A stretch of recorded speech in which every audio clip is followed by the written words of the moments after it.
A staggering 55% of the global population lacks access to justice. In response, legal and technology experts have convened in Kigali for a three-day conference aimed at collaboratively addressing these systematic issues.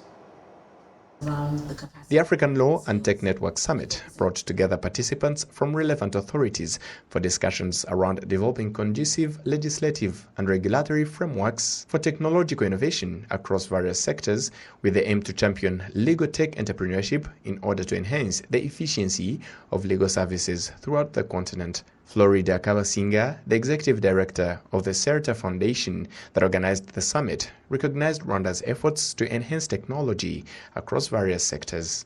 So Rwanda is an innovation hub, and in fact, even with regard to legal innovation, Rwanda is at the top in Africa.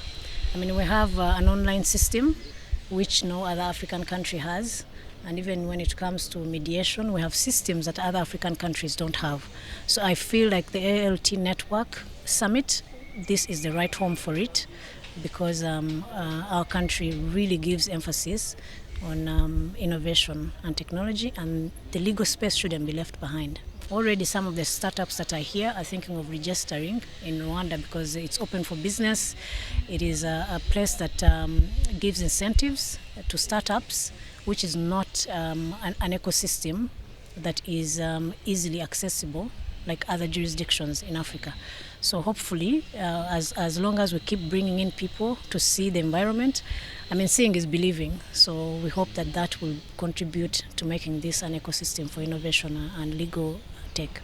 The president of the Rwanda Bar Association, Moise Nkundabarashi, reiterated the boost that technology brought to Rwanda's justice sector.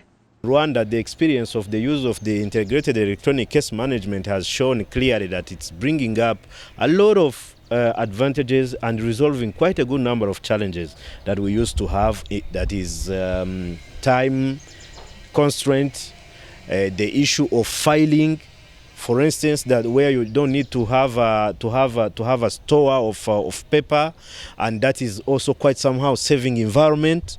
It's also time efficient.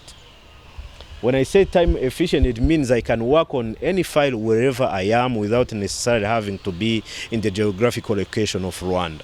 So we believe it's the challenges we have encountered before to do with a lot of lack of files sometimes and so on are now resolved, and we believe it's also going to be time saving in as far as access to justice is concerned, and we believe it's just the starting point by telling the lawyers to meet with the ones in the technology and AI area so that we can connect. So we believe going forward it's going to be the use of technology is a great opportunity for the justice sector, but also for the law practice in general.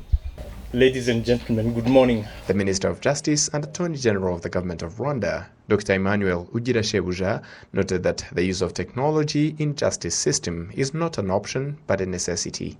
The numbers here are quite scary because the only people who can access courts, and this is worldwide, in order to resolve their disputes, the percentage is 10% of the people who have disputes to resolve.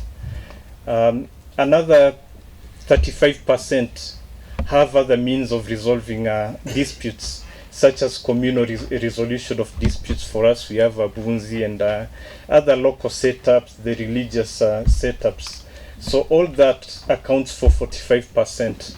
So the other 55% of the people don't have any means of resolving disputes.